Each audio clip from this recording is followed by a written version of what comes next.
This one has beautiful and elegant tulips on the grip. This is the Luna Lovegood second wand, was of an unknown length, wood and core material.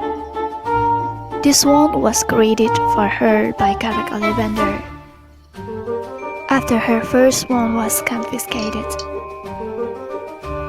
It was made in the spring in 1998.